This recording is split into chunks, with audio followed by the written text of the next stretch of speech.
Yo, Halo, kembali jumpa. Di mana?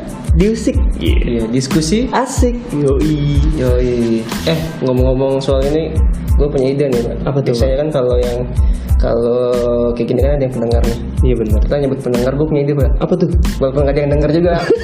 Tapi gue udah punya ide nih, Pak, buat pendengar. Nama kita. slogan nih. Namanya pengusik, Pak. Oh, pengusik. Karena kita kan suka musik. Oh, benar tuh. Hal-hal yang kita bahas nih, Pak. Pertama narasumber juga kan. Sumber nih. Nah, makanya pendengar kita sebut aja pengusik. Pengusik yang Kita diusik. belum ada yang denger juga. Nah, Kali ini kita mau bahas apa nih, Pak? kita bahas tentang trading kali ya. Itu sesuatu yang mungkin sekarang orang butuh tuh, tahu tentang saham, terus investasi. Gue sih punya teman lama nih, dia tuh sudah mengerti tentang hal itu, Pak. Kita sambut aja kali ya. Ya kita panggil langsung lah. Halo Oki. Halo bro. Pas dulu deh. Bro. Biar Pas dulu lah. Biar Afdal. Ya bisa perkenalan dulu. Iya, sebagai trader nih. Aduh. Santai kan ya? Santai aja. Oke, nama gue Oki Arlistama. Ini nggak nyantai, Pak. Oh gimana dong? Beda dong. Cantik aku banget. Ini kan, Pak. Oke bro. Iya. Oki Arlistama bro. Oh iya, namanya Oki ya. Bisa dibilang gue trader ya. Bisa cari apa? Cari penghasilan tambahan dari trading lah. Gitu udah dari 2012 sih sebenarnya. Oke. Nah, berarti harus bisa dijelaskan dulu nih, trader itu orang yang menjalani trading ya gitu. Trader itu sebenarnya kayak sama aja kayak ini sih, lu beli barang. Lu beli barang banyak, habis itu lu jual dengan harga yang lebih tinggi lah pastinya ya, biar lu untung kayak gitu. Nah, kayak lu pernah nonton ini nggak, Pak? The Wolf of Wall Street. Wah, belum pernah tuh. Nah, itu broker saham tuh, Pak. Gue pernah nonton broker film itu. saham. Emang seru tuh, Pak, filmnya. Ya kayak gitu lah. Kalau nonton itu pasti lu ngerti.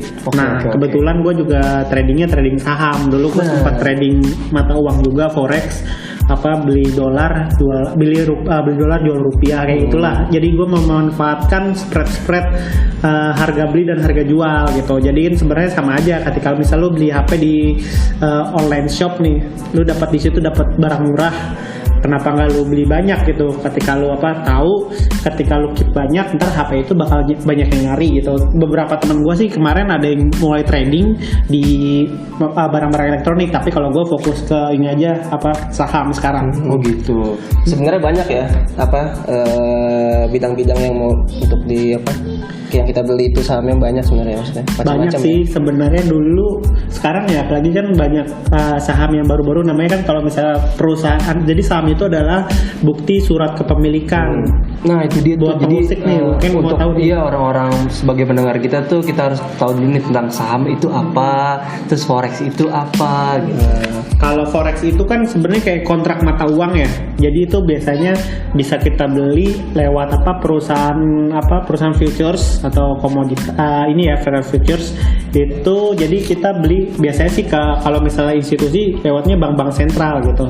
Nah, tapi kalau misalnya pengusik juga mau beli bisa juga, tapi sama perusahaan-perusahaan yang emang udah memiliki legalitas yang jelas ya. Jangan yang sekarang banyak iklannya di YouTube tuh. Waduh. Pasti nggak salah. Nah, itu lagi viral banget tuh, Pak. Lagi viral tuh. Lagi viral tuh. Wah. Cuma kalau sekarang kita coba lebih bahas, karena gue udah lama nggak trading di forex juga. Gue sekarang tradingnya fokus di saham aja gitu. Jadi kalau misalnya teman-teman juga ini nih pengusik juga harus hati-hati juga, karena kan sekarang kan perusahaan investasi itu banyak ya. Tapi kan kalau saham itu kan lebih ke lu beli satu kepemilikan di mana perusahaan itu udah go public atau udah bisa udah terbuka lah. Jadi semua orang itu bisa akses informasi, baik laporan keuangan maupun agenda-agenda penting yang dijalani atau jalani oleh si emiten tersebut. Kita sebutnya emiten ya, biasanya emiten, perusahaan. okay. Tapi kalau misalnya di market nyebutnya emiten. Nah, berarti untuk yang pengen coba-coba jadi trader, jangan asal beli aja gitu ya, Pak ya. Jangan Ya, pakai aplikasi yang itu tuh. Harus dianalisa juga perusahaannya apa nih kan gitu. Ya, Produknya apa. intinya sih sebenarnya ketika lu barang lu harus tahu Nah, barang itu apa gitu. Jadi jangan sampai lu beli barang kosong. Soalnya kan banyak nih, ibaratnya kayak lu beli kantong plastik 5 tapi lu nggak tahu dalamnya isinya apa. Jadi kalau misalnya trader nih ya, kalau lu mau jadi trader profesional, otomatis lu harus memahami produknya dulu. Misal salah satu contoh misalnya Unilever. Orang kan harus Unilever kalau misalnya di saham kodenya kan biasanya 4 huruf ya.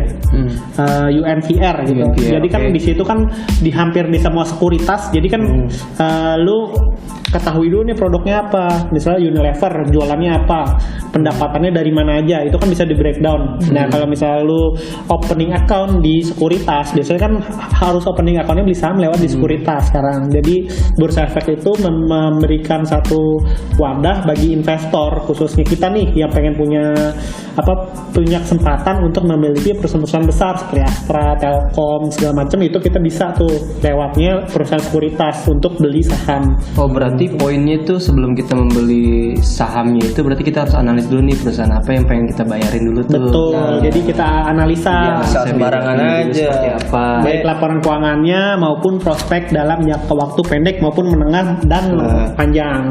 Nih gue kasih saran buat para pemusik, terutama buat cowok ya. Lu asal kalau mau produktif jangan cuma nanam saham di cewek doang. Nah itu dia. Salurin lu saham lu ke perusahaan-perusahaan, jangan cuma ke cewek. Tapi itu bibit-bibit presiden tuh. Jangan buang di kamar mandi. Gue sebenarnya kalau saham itu gue juga tertarik banget nih Pak nih, karena menurut gue tuh investasi kan karena jangka panjang tuh gitu. Cuman terkadang tuh gue memikirkan risikonya nih. Nah, mumpung Oki ini seorang trader kan, dia mengerti nih tentang analisnya seperti apa, risiko yang didapatkan seperti apa ketika dia investasi saham. Apalagi nih sekarang kan kita tuh IHSG selalu berubah-ubah tuh kan, kadang fluktuatif seperti apa gitu. Jadi membacanya seperti apa nih Pak?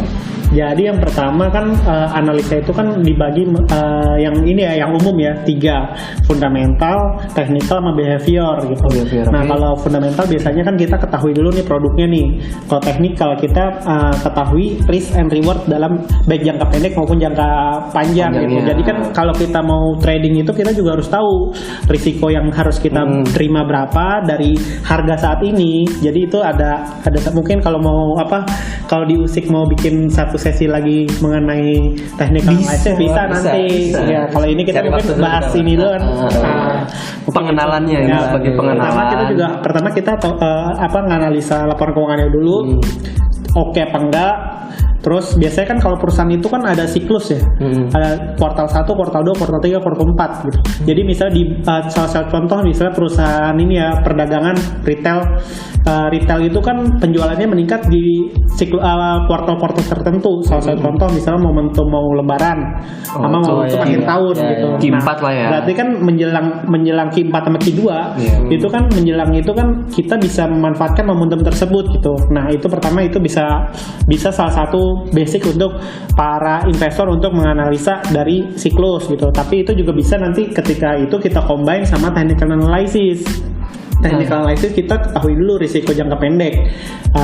Kalau misalnya taruhlah harganya sekarang 1.000 gitu. Gua mau sell ketika ada breakdown masif atau turun masif di 900 gitu. Karena itu risiko terdekat gua gitu. Jadi kita juga harus disiplin karena bisa aja ketika gua nganalisa 900 adalah risiko terbesar gua nih. Kalau harganya turun lebih dari 900, otomatis gua harus cut karena itu berdasarkan analisa gua itu potensi masih turun lagi. Jadi kan daripada lu loss lebih banyak, mendingan lu antisipasi. Nah itu dia Pak nih, karena posisi gini buat pendengar juga, posisi gue juga awam nih di bidang Pengusik. Iya buat pengusik nih kan, buat orang denger juga, karena posisi gini, yang gue masih awam karena posisi gini, perbedaan antara sebagai trader dan broker tuh perbedaannya apa? Apa mungkin broker tuh sebagai salesnya atau trader tuh sebagai pengamatnya dulu atau gimana nih? Jadi kalau broker itu biasanya ini ya yang mengeksekusi orderan dari nasabahnya itu. Sedangkan trader itu biasanya macam-macam. Itu biasanya sih trader itu adalah diri kita trading untuk kita sendiri gitu. Biasanya sih gitu ya. Tapi bisa juga biasanya si broker itu trading juga. Bisa dia trader itu adalah orang yang mentransaksikan, sedangkan broker adalah orang yang diinstruksikan. Jadi bedanya kalau trader tuh pelaku untuk diri sendiri ya kan. Biasanya trader itu keuntungan juga dapatnya benefitnya untuk kita sendiri kan, buat orang itu sendiri. Kalau broker bagi dua, iya. Kalau broker biasanya dapat fee. Itu kayak maklar pas sama aja. Kalau di tanah mah gitu. Mirip kayak gitu kan. Nah, itu kalau tanah juga sama tuh, ada brokernya. Itu maklar, Pak. Tuan tanah itu biasa. Tuan takur, iya. Besok gue mau lama bos lo jadi broker ntar ente kita bagi 2. Yoi. Itu biasanya keuntungannya bisa lumayan juga. Lumayan. Gila juga emang. Investnya jangan invest yang aneh-aneh nih. iya. Invest emas itu. Mas juga bisa di tradingin. Nah, ini untuk orang pemula-pemula yang pengen juga coba jadi trader nih, maksudnya menurut lo gimana nih tips-tipsnya atau langkah-langkahnya yang tepat tuh gimana nih? Yang pertama gini ya, apa buat pengusik nih, misalnya mau jadi trader, pertama sebelum benar-benar memastikan diri nyemplung ke dunia capital market atau dunia investasi, benar-benar pahamin dulu instrumen-instrumennya, ketahui diri sendiri, profil risiko kita itu berani ruginya tuh seberapa besar gitu. Karena lu jangan sampai lu cuma sekarang kan banyak iklan-iklan yang cuma ngasih tahu profitnya gitu. Iya, Sedangkan lu juga harus tahu risikonya. Angin surga doang ya. Ya, itu lu juga harus tahu risikonya. Karena di capital market ini lu nggak tahu kiri kanan lu gitu.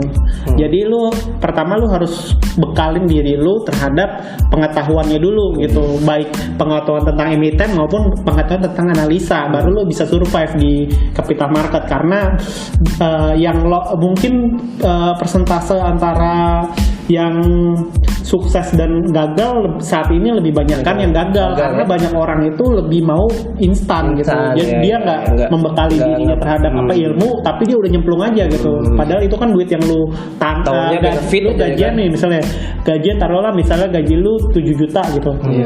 Lu buat trading investasi taruhlah 4 juta gitu. Padahal itu kan uang 4 juta itu kan udah lu korbankan kan. Jangan sampai uang yang lu korbankan itu benar-benar hilang sia-sia. Makanya menurut gua bagi para pengusik yang pengen masuk ke dunia investasi, ya lu belajar dulu gitu. Pertama belajar, bisa lewat buku, bisa lewat YouTube. Terus habis itu lu setelah lu belajar cukup, lu bisa buka akun di perusahaan sekuritas. Tuh lu dengerin, hari gini mana ada yang instan. Mie instan aja kudu dimasak dulu, cuk. Wah, gimana nih? Oh iya Pak, gue pengen nanya nih. Untuk kompetitor nih, persaingan market itu seperti apa Pak? Market untuk apa nih misalnya? Misalkan kayak anggaplah di company A tentang investasi juga nih, terus company B investasi juga nih. Dia itu persaingan antara kompetitornya itu dari siapa banyak orang investor atau gimana untuk mengembangkan tuh satu perusahaan itu? Kalau ini sih sebenarnya nggak terlalu ngaruh ya, karena kalau trader lu nggak terlalu perhatiin si ini ya nih perusahaan investasinya kan sekuritasnya nggak usah terlalu perhatiin, karena lu cukup perhatikan saham-saham yang akan masuk ke portofolio lu aja gitu. Taruh kan sekarang kan ada lebih dari 600 saham yang ada di Bursa Efek Indonesia ya. Nah itu lu perhatiin aja, jangan 600-nya juga lu analisa. Tapi terserah kalau lu mau itu, gue cuma fokus misal taruhlah dalam 1 tahun ini gue cuma fokus misal maksimal 40, tapi minimal 20. Jadi 20 itu lu harus lu tahu karakteristiknya gitu. Ketika lu tahu karakteristiknya ketekulaman, lu nyemplung situ auto cuan Pak, kagak pernah rugi gue. Gue masih agak-agak masih nggak mudeng juga, maksudnya masih agak bingung nih. Untuk kayak kita untuk beli saham itu kita rebutan bagaimana sih? Ya sebenarnya hampir mirip ada ini kuotanya ya. apa untuk buka sahamnya itu segini? Jadi gini, sebutannya lot ya? Lot. Jadi satu lot itu isinya 100 lembar. Dulu sempat 500, tapi sekarang udah di minimalisir lagi sama Bursa Efek Indonesia biar para investor itu makin banyak gitu. Jadi makin rendah kan bisa belinya. Misalnya salah contoh misalnya satu Telkom ya, Telkom itu sekitar 4.090 kali 100 aja gitu. Jadi dengan duit lu 400.000 lu bisa beli Telkom. Wih, itu ya. Telkom Pak, zaman kecil telepon Telkom aja gitu kan. Terus tadi apa lagi nanyain? Itu maksudnya kita rebutan kan tuh. Jadi sebenarnya kalau saham itu kan bukanya itu kan Bursa Efek Indonesia kan Senin sampai Jumat. Kecuali tanggal merah libur ya. Terus jam 9 gitu ya? sampai jam 4. Jadi lu sebenarnya kayak market di lelang aja. Lelang kan sebenarnya ada tuh. Lelang macam-macam. Itu sebenarnya kayak lelang. Jadi di situ ada harga pasar sama harga pembeli sama harga penjual. Bid over gitu. Nah, itu sebenarnya kalau bisa rebutan bisa dibilang rebutan tiap detik. Gitu. Jadi harganya itu berubah tiap detik Pak. Jadi grafiknya naik turun terus ya. Iya betul. Kalau misalnya itu kan kita bisa lihat chartnya itu per detik, per menit, per jam, per minggu, per bulan gitu. Abstrak berarti. Abstrak. Berarti apa? Untuk itu ya kita harus fokus ya, maksudnya harus Ya, lu kalau mau apa? matang ya, nggak mau, bisa. mau ngambil. Nggak Kalau bisa. gue sih biasanya triknya kalau mau fokus ke apa jangka panjang, gue tetap liatnya chartnya daily gitu. Jadi gue liatnya chart jangka panjang dulu. Habis itu gue untuk nentuin entry point, gue per kecil chartnya ke chart 15 menit gitu. Jadi gue benar-benar ngeliat secara keseluruhan market itu sekarang lagi mau mengarah kemana gitu. Tadi lu bilang kalau tanggal merah libur apa? Libur. Gua kira pemburu dolar tuh nggak ada libur ya. Iya, Ternyata ada libur ya. Anjir, gua baru tahu. bos. Tim cuan. Tapi yang buat yang kerja lembur mulu nih, katanya kan pemburu dolar. Oh, nih. pemburu dolar. Jangan mau dibudakin perusahaan lu. Iya, sebenarnya kalau trading gitu lu nggak harus lu nggak harus ini ya, nggak harus trading terus tiap hari gitu. Jadi lu punya target aja, misal dalam sebulan nih, lu mau profit lu 10 juta gitu ya. Lu taruh mungkin dalam seminggu lu cuma 2 kali trading juga bisa sih, tergantung dana lu ya, tapi ya gitu. Kalau misalnya lu dana lu besar, lu incer aja 1-2% lah ya, 1-2% itu dapat lah kayak gitu. Nah, itu untuk perputaran keuntungan tuh menurut lu cepet atau gimana Ki? Cepet banget. Iya. Oh, jadi pemasukan Keuntungan dan kerugian juga bisa cepat, Pak. oh iya. Nih, tapi gue nanya, misalkan contoh kayak misal risiko, anggaplah di satu negara tuh terjadi fraud lah gitu, entah tiba-tiba ada kejadian, bukan inflasi, misalnya contoh ada kejadian terorisme atau apa, itu bakal mempengaruhi IHSG tersebut. Biasanya sih berpengaruh, tapi nggak tergantung dari dampaknya. Misal salah satu contoh teror gitu. Iya, teror. Biasanya itu pengaruh, cuma dia kan pengaruhnya cuma ke psikologis saja. Jadi kalau misalnya dia dampaknya nggak besar dari hasil teror itu nggak pengaruh secara keseluruhan. Tapi yang lebih mempengaruhi dari kinerja pasar itu lebih ke ini ya, pertumbuhan ekonomi sebenarnya. Kalau misalnya nih, contoh misalnya Jakarta banjir 2 minggu gitu, nggak kelar gitu. Itu Pasti kan ya. mempengaruhi Pengaruh ini ya, roda perekonomian kan. Nah, di situ berpengaruh, Pak. Gitu. Karena di situ ada pajak setiap hari yang muter. Gitu.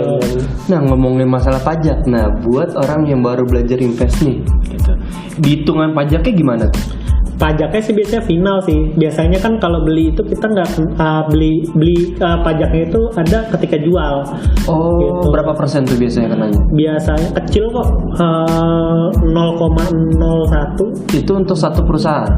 setiap lu jual. Oh, setiap jual, misalnya anggap gue punya 50 perusahaan, mimpi dulu. Mimpi dulu. Terus gue jual nih. Nah, berarti 0, sekian itu dikali 50 perusahaan itu. Pokoknya ketika misalnya lu beli Telkom nih, taruhlah 500.000 gitu. Kan biasanya kan ada fee ya, fee dari sekuritas. Biasanya sih 0,025 gitu, kecil lah pokoknya, nggak nyampe 1%, 0,0 gitu. Ya di situ biasanya udah, kalau gue pribadi sih gue nggak mau terlalu pusing sama pajak, karena pajak itu lu udah diurusin lah, lu fokus ke analisa aja, yang penting lu cuan, jangan sampai lu udah buntung lu bayar pajak. Cuan tuh dia. Tapi biasanya pasti bayar karena dia udah include deh, Oh, dia langsung include. dan nggak gede kok, kecil kok gitu. Tergantung ini ya, tergantung size dari lu trading. Kalau lu trading 1 juta ya 0,01 kurang lebih 0,01. Ya kayak tadi dia bilang kan, resikonya lebih besar ya kan, Iya. dibanding ya memang kalau soal keuntungan memang udah dapat bisa berkali lipat, cuman Kali lipat. Iya, lu jadi nggak perlu perhitungannya harus fokus. matang berarti kan, nggak Iya. boleh sembarangan. Jangan kayak di iklan-iklan itu yang kemarin tuh yang lagi trending tuh apa itu? Apa tuh? Sebut saja bunga lah. Makanya kalau udah mateng jangan lupa dibalik. Nah, terbuntung. Itu dia. Aduh. Ini gimana nih? Ini gimana nih buat Apakah pemusik sudah mulai tertarik ini, nih? ya? Waduh.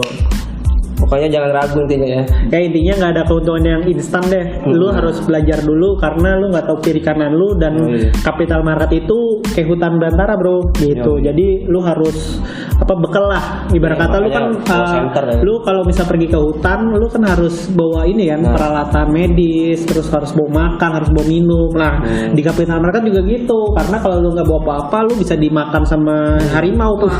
Udah center doang ya Udah kan. center doang. Bawa termos makan harimau. Waduh. Ya intinya gitulah ya. Ya gitulah. Ini Terima kasih banyak nih. analoginya cakep banget nih. Cakep banget nih. Iya, iya. Kena ya. Kena nih. Nah yang gue demen kayak gini nih. Jadi kita juga sebagai konten ini kita ngasih edukasi tentang lu orang tuh. Ini apalagi tentang saham, tentang trading, tentang forex. Jadi sebelum lu ngambil langkah untuk ngambil itu semua harus belajar dulu. Jangan main asal beli gitu. Jangan lihat dari aplikasi-aplikasi YouTube. Waduh, dibanding asal beli, buntung waduh. Gak ada yang lain apa tuh model iklannya? Aduh itu dia Pak. Maksudnya itu memperburuk citra trader Pak. Demi AdSense, waduh. Iklannya ada mulu. Nah, maksud gua nggak ada yang model lain apa? Maksudnya modelnya gitu kenapa harus dia sih? Kayak citranya buruk banget. Itu sama ini juga apa? Lu kalau beli saham, bukti lu tuh ada. Lu jadi punya bisa lu print fisik juga. ya, ada fisik. Oh gitu ya ada ya. Punya surat kepemilikan lah. Pemilikan gitu. ya. Oh iya benar juga sih. Karena bingung juga kalau kita beli saham, ini buktinya apa kita kan? Terus setahun sekali juga lu wajib dilaporin. Oh gitu. Lu biasanya udah dikasih sama sekuritas nih.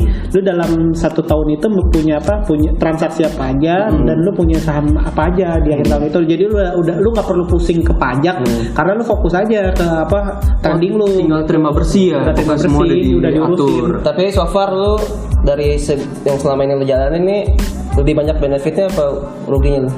Untungnya banyak, ruginya juga ada gitu. Balance lah ya. Balance ya. Ya banyakan untungnya lah. Oh ini baru bener nih trader sejati. Trader sejati. Ya bakat ya kan. Berarti kalau misalkan ketika kayak gue datang nih ke sekuritas, gue mau beli lot lah saham apa, sistemnya itu kita udah ada tanda tangan di atas materai dulu. Kalau Atau buka gimana? akun pasti harus tanda tangan di atas materai. Cuma kalau lu beli jual nggak perlu, karena nggak perlu. lu bisa ketinggalan harga Pak. Gitu. Enggak tanda materai gimana kan itu kan dia kan online. Masalahnya gini, kayak Gimana? bukti fisiknya. Sertifikat. Sertifikat itu mah udah bisa. Ntar setiap akhir perdagangan biasanya kan namanya ada client statement. Itu udah ada sekarang udah paperless sih. Tapi kalau mau print itu ada di namanya di kustodian. Apa kayak muncul kayak apa? Kayak perjanjian Enggak, ntar bukti kepemilikan lu punya perusahaan ini berapa lembar gitu. Itu biasanya sekarang lagi viral untuk ini apa dijadi mahar nikah. Jadi lu Oh, juga ya. gitu, Oh, iya bener gue pernah lihat tuh. Pernah lihat gue. Jadi lu daripada lu beli emas ya kan, kalau emas kan paling kalau selama 10 tahun juga pertumbuhannya juga nggak ini kan. Tapi kalau misalnya lu beli saham itu lu lihat aja BCA sahamnya. itu banyak juga yang nikah jadi maharnya juga bisa. Cakep sih. Saham itu Pak. Saham-saham. Dan saham janin Pak. Saya terima nikah dan kawin ini bulan binti bulan dengan saham-saham yang udah 6 bulan. Waduh. Ada juga tuh. Waduh bahaya itu Banyak. jangan. Aduh. Tapi bentuk juga tuh sahamnya full. Jadi ya ada juga orang lain kan. Oh itu dia. Kupingnya. Nyumbang kuping. Hidungnya. Nyumbang hidung. Kalau dia invest apa sih? Tulahnya dia sendiri. Itulah dia sendiri. Nah, buat pemusik jangan diikutin kayak gitu tuh. Kayaknya udah cukup kali ya. Cukup kali ini ya. Jadi buat pemusik juga kalau misalkan pingin tahu tentang Oki Ardiastama bisa kepoin nih. Oh iya nih. Ada punya akun atau apa nih yang bisa dikepoin atau punya sama blog pemusik nih? Atau punya blog? Blog ada juga sih okiardiastama.wordpress.com. Terus kalau Instagram OKIE Ardiastama. Udah itu aja, paling cari aja Oki Ardiastama gitu. Ya lu bisa DM tuh kan. Kepoin lu. Nanya soal trading kan. Ya gitu aja kali ya. Untuk episode kali ini gitu aja dulu kali ya. Thank you banget nih Ki. Oke, sama Dokter. Udah mau Bro. ngasih sharing buat para pengusik nih. Pengetahuan baru ya kan. Thank you banget Ki. Tadi kita belum kenal dari tadi nih. Enggak apa-apa. Perkenalan tadi pas di awal kita belum perkenalan ya. Enggak apa-apa kita akhir aja deh kalau gitu. Sampai jumpa lagi sama gua Novan Ajo. Dharma in the house. Dadah. Sampai jumpa di usik selanjutnya. Bye.